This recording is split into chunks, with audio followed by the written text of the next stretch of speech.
natural nós mulheres sermos a maioria da população brasileira e sermos a minoria nos poderes da política. Não é natural a mulher negra ser excluída da política. O Sob Outro Olhar está trazendo uma série de matérias sobre a mulher na política. Ela é uma mulher como eu. Ela é uma mulher como eu.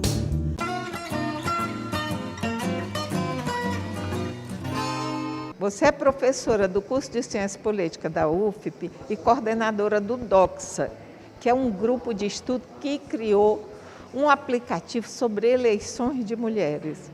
Fale um pouco sobre o grupo e também sobre o aplicativo. O grupo é uma ação de extensão da universidade, né? A universidade tem como um dos seus pilares a extensão, então nós temos um grupo de estudos e pesquisas sobre vários temas nós debatemos. E um dos temas sempre foi a questão do feminismo, a questão da democracia e da representação.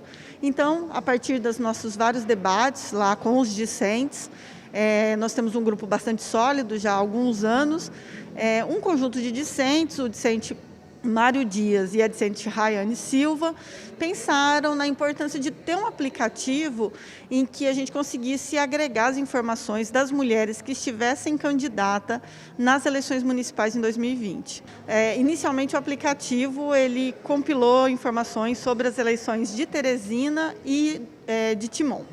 Então as mulheres que estavam concorrendo às eleições em Teresina e em Timon, foi possível encontrar os dados, né? Então, partido, proposta e tudo mais.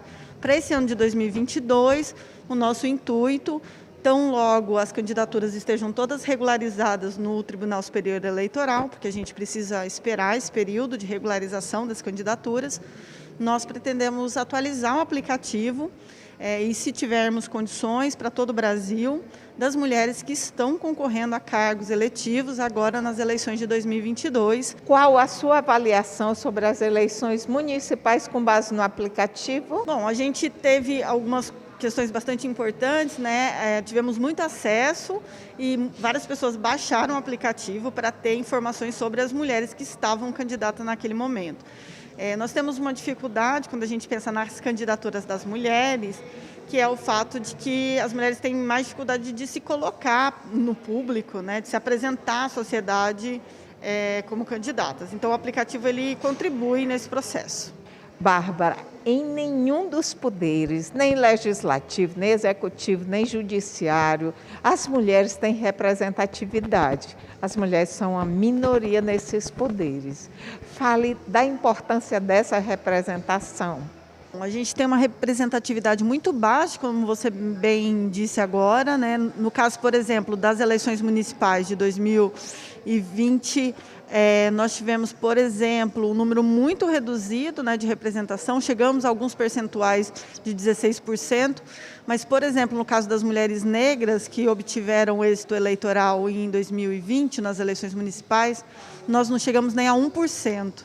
Então, isso significa uma baixíssima representatividade das mulheres e ainda mais baixa representatividade quando a gente pensa no campo das diferentes identidades do que é ser mulher no Brasil, né? Então, a gente ainda tem mulheres brancas que têm ocupado algum grau de representação político, partidário, mas as mulheres negras e as mulheres indígenas, por exemplo, enfrentam muito mais obstáculos e a porcentagem de representação ela é ínfima, como eu acabei de dizer, no campo municipal, por exemplo, né? Então, a gente tem um problema relacionado à própria qualidade da democracia brasileira, quando a gente tem um grupo que é majoritário na sociedade, que são as mulheres, mesmo que por um percentual pequeno, nós somos a maioria da população, e mesmo assim não chegamos nem a 20% de ocupar os espaços de decisão política no nosso país. São muitos os entraves para a mulher chegar na política.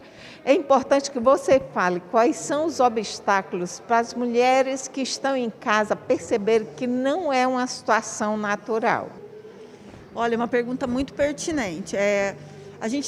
São vários os graus de dificuldade, né? Nós temos, por exemplo, o fato de que, por conta do modo como a nossa sociedade está estruturada e também por uma reprodução de um certo imaginário sobre os papéis de gênero, A gente tem o fato de que as mulheres, quando adentram a política, elas precisam provar para a sociedade que sua atuação é legítima, né? Ou seja, que elas são competentes, que elas têm as capacidades necessárias. Algo que os homens não enfrentam, né? Então, os homens, assim que eles adentram a carreira política, eles já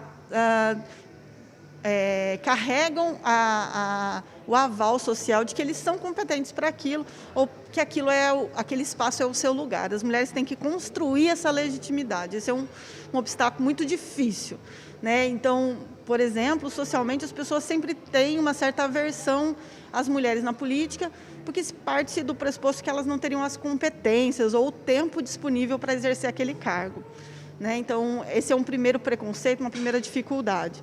Depois a gente tem a dimensão das sobrecargas de trabalho. Ainda na nossa sociedade, nós não discutimos a sério a questão do cuidado como um trabalho coletivo.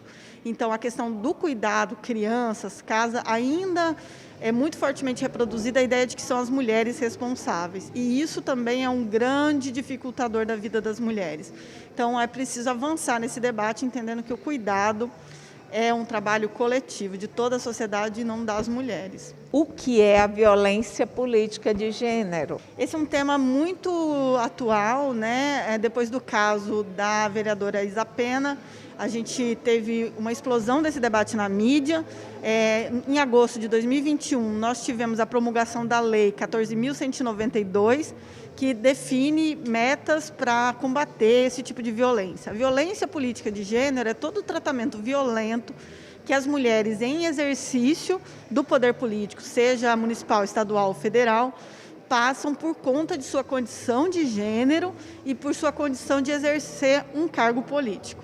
Então, são falas vexatórias, xingamentos, assédio, corte de falas e assim por diante, né? Nós temos vários exemplos, infelizmente, de casos de violência política de gênero. Quando as mulheres estão na plenária e seu microfone é cortado, quando elas são xingadas e assediadas. O caso mais emblemático foi o da Isa Pena, porque foi gravado, foi a público, né? Então, é um problema muito sério que tem sido enfrentado pelas mulheres, pelos movimentos de mulheres que vêm denunciando. Agora a gente tem essa lei. Basta saber agora, né, que se essa lei vai efetivamente ser aplicada e os homens serão punidos quando assediarem ou violentarem as mulheres no campo da política.